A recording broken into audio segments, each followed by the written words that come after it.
Have you ever done the deep work, faced your shadow, felt the breakthrough, only to find yourself more stuck than before? You understand your patterns now. You see the wounds, but somehow knowing hasn't set you free. In fact, it's made everything harder. You remember the moment clearly, sitting there journal in hand, finally seeing the truth about your childhood wound.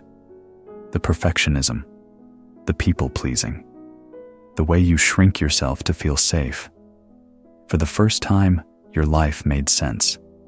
You thought awareness was the key, that once you understood why you sabotage yourself, you'd simply stop. But here you are, still procrastinating on dreams that terrify you, still saying yes when you mean no, still choosing safety over authenticity. The Carl Jung shadow work didn't break the pattern. It just made you painfully conscious of it. Here's what they don't tell you about shadow integration. Seeing your darkness doesn't automatically tame it. You've opened Pandora's box. You've met the angry child, the grieving teenager, the parts of you that learned love through performance. But now what? Now you're living in two worlds simultaneously. There's the awakened you, the one who understands Jung's teachings, who can name your defense mechanisms, who knows that your inner critic is just a frightened child trying to keep you safe. And then there's the other you, the one still operating from those same old neural pathways, still flinching when someone raises their voice, still sabotaging opportunities that require you to be fully seen. This is the cruel paradox of early Carl Jung shadow work. You become aware of your prison, but the bars don't disappear just because you can see them. Let me tell you about Elena. At 32, she had done years of therapy. She understood her attachment style, her family patterns, her trauma responses. She could articulate exactly why she chose emotionally unavailable partners. She could trace her abandonment wounds back to her father leaving when she was 9. She knew intellectually that she deserved love without conditions, but understanding didn't stop her from texting her ex at 2 a.m. after 3 months of healing. Knowledge didn't prevent her from sabotaging the first relationship that felt genuinely safe. She'd sit there, finger hovering over the send button, watching herself choose chaos over peace, fully aware, completely helpless. "I know this is self-sabotage," she'd tell her therapist. "I can see exactly what I'm doing, but I can't seem to stop myself." Her therapist would nod knowingly and suggest more journaling, more meditation, more awareness practices. But Elena was drowning in awareness. What she needed wasn't more insight. She needed integration. This is what Jung meant when he said, "Until you make the unconscious conscious, it will direct your life, and you will call it fate." But what he didn't mention is the liminal space between unconscious and integrated. The place where you're awake enough to see your patterns, but not yet healed enough to change them. Your nervous system is still calibrated to the old reality. Your body still believes that being fully yourself equals danger. Your subconscious mind is still running on the outdated software of survival. Think about it. You spent decades developing these patterns. Your brain carved neural pathways deeper than the Grand Canyon. Your body stored the memory of every time authenticity led to pain, every time vulnerability invited attack, every time your light was met with rejection. And now, after a few months or even years of shadow work, you expect all of that to simply disappear. So a split forms within you. Part of you knows what needs to be done. It sees the opportunities, feels the inspiration, recognizes when someone is genuinely offering love without conditions. This part of you has read the books, done the workshops, understands the psychology of healing. But another part, the shadow guardian, whispers its familiar warnings. Don't get too excited. Remember what happened last time. Who do you think you are to want more than this? Better to ruin it now than wait for them to leave. You're not actually that special. Don't embarrass yourself. This isn't self-sabotage. This is self-protection operating on outdated information. Your shadow isn't your enemy. It's your inner security system still responding to threats that no longer exist. The problem isn't that you have a shadow. The problem is that your shadow is stuck in the past making present moment decisions based on historical data. Think of it this way. You've updated your conscious mind's operating system, but your subconscious is still running on Windows 95. It's trying to protect you using the same strategies that helped you survive childhood. But what kept you safe at 7 might be what's keeping you small at 37. Your shadow learned that big dreams lead to big disappointments, that standing out invites attack, that needing people leads to abandonment, that expressing anger means losing love, that taking up space is selfish. These weren't abstract lessons. They were survival instructions written in the language of pain. And your shadow is still following those instructions, even though the context has completely changed. You're no longer that powerless child. You're no longer dependent on people who couldn't handle your full humanity. You're no longer in environments where authenticity equals danger. But your shadow doesn't know that. It's still standing guard at the gates of your potential, protecting you from ghosts. This is why awareness alone isn't enough. You can't think your way out of patterns that were formed before you could think. You can't logic your way out of survival strategies that live in your body. Integration requires a different approach entirely.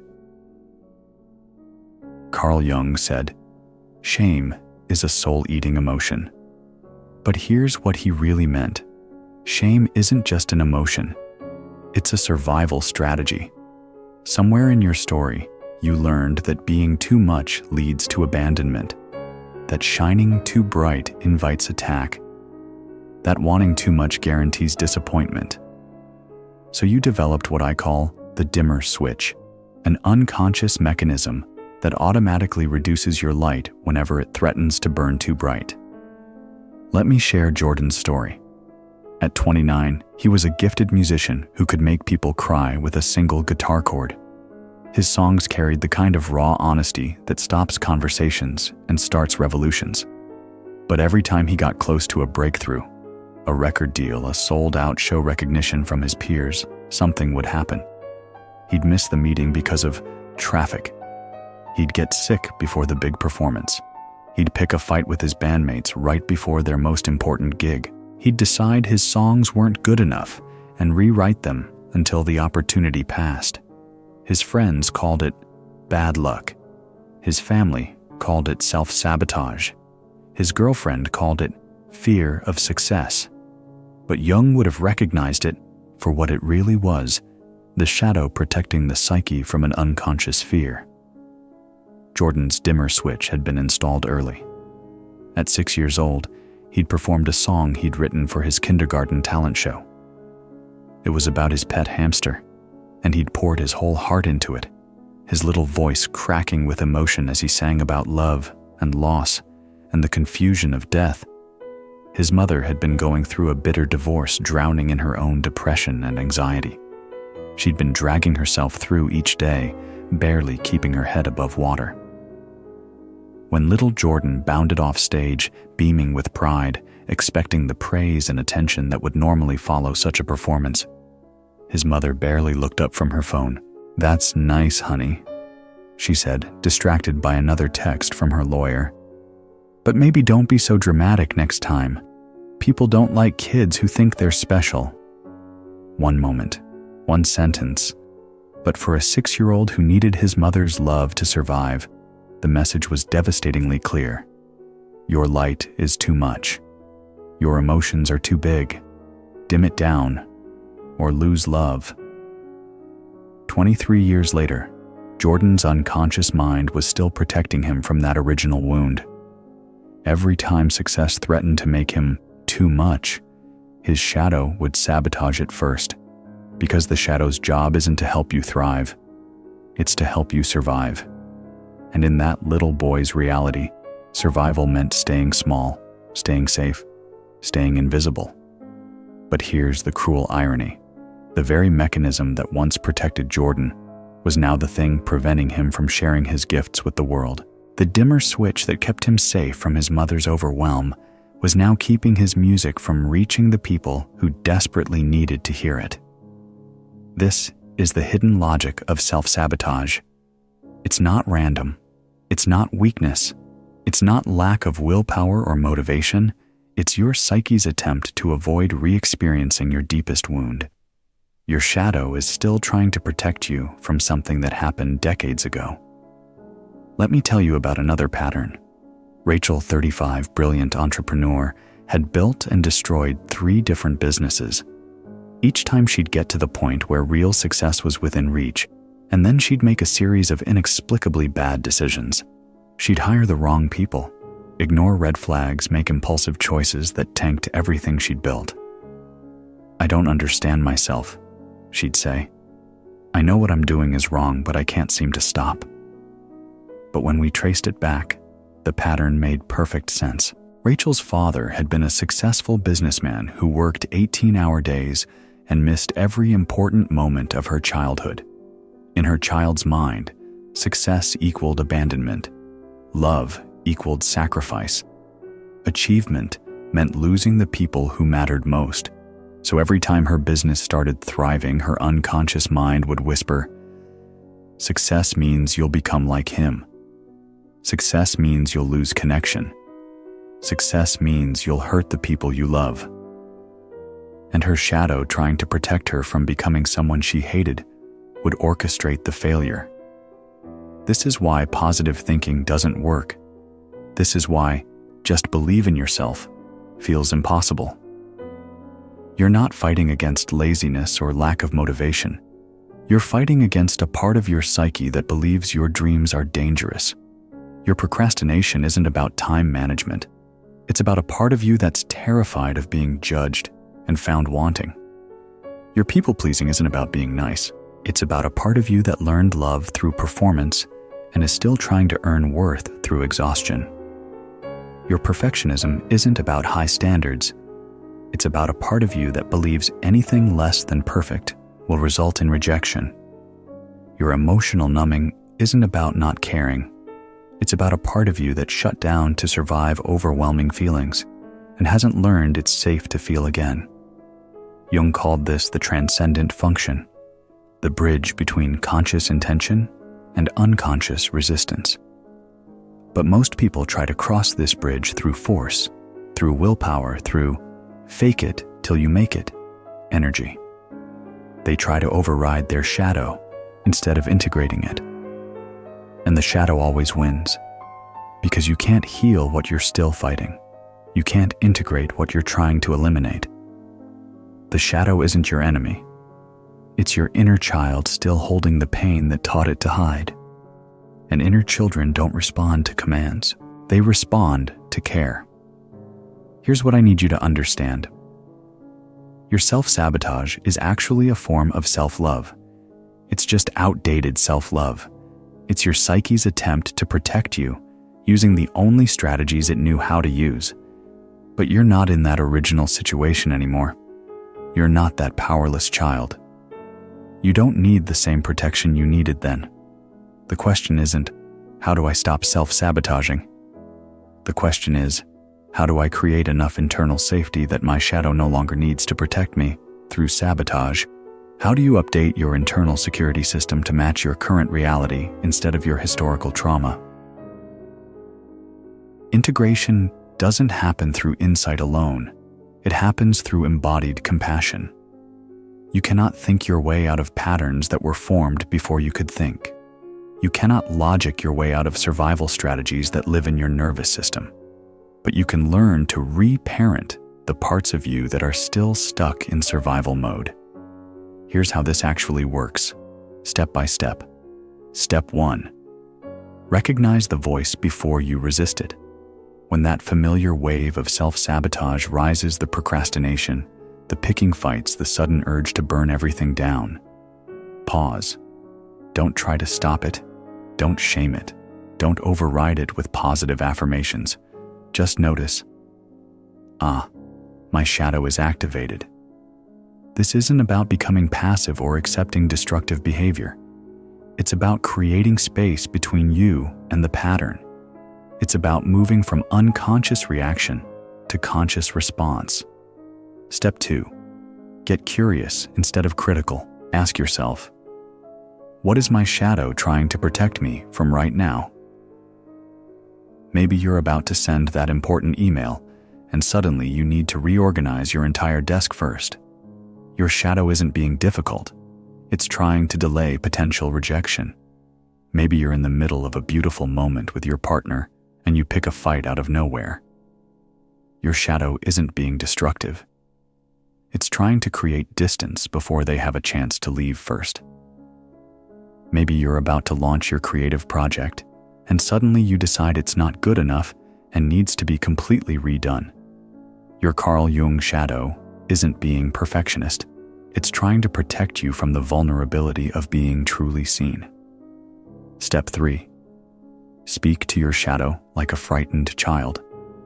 Because that's what it is. Instead of, I'm so stupid. Why do I always do this?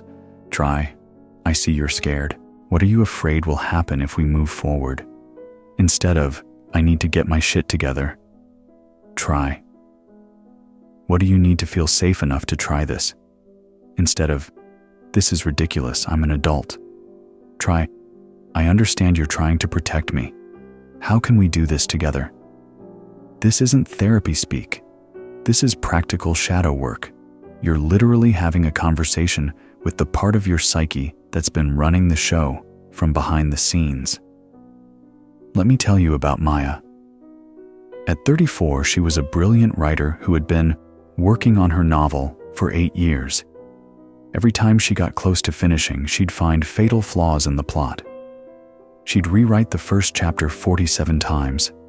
She'd decide the whole concept was derivative and start over. She'd tried everything: writing retreats, accountability partners, strict deadlines, reward systems. Nothing worked. The pattern was stronger than her willpower. One day, frustrated and exhausted, she tried something different.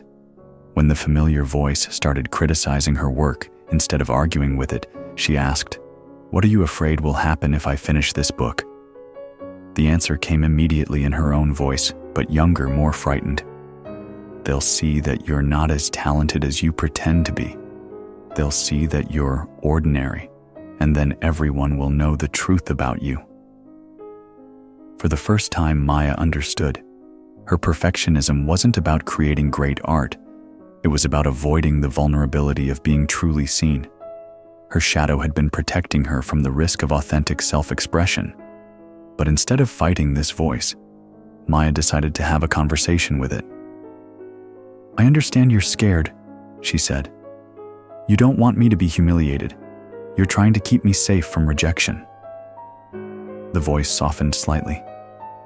"Yes, I remember what happened in high school when you shared that poem. How they laughed, how small you felt." "That was 20 years ago," Maya said gently. "And even then, most people didn't laugh. Jennifer and Marcus were cruel, but they were dealing with their own pain. But what if it happens again? Then we'll handle it together. But what if it doesn't?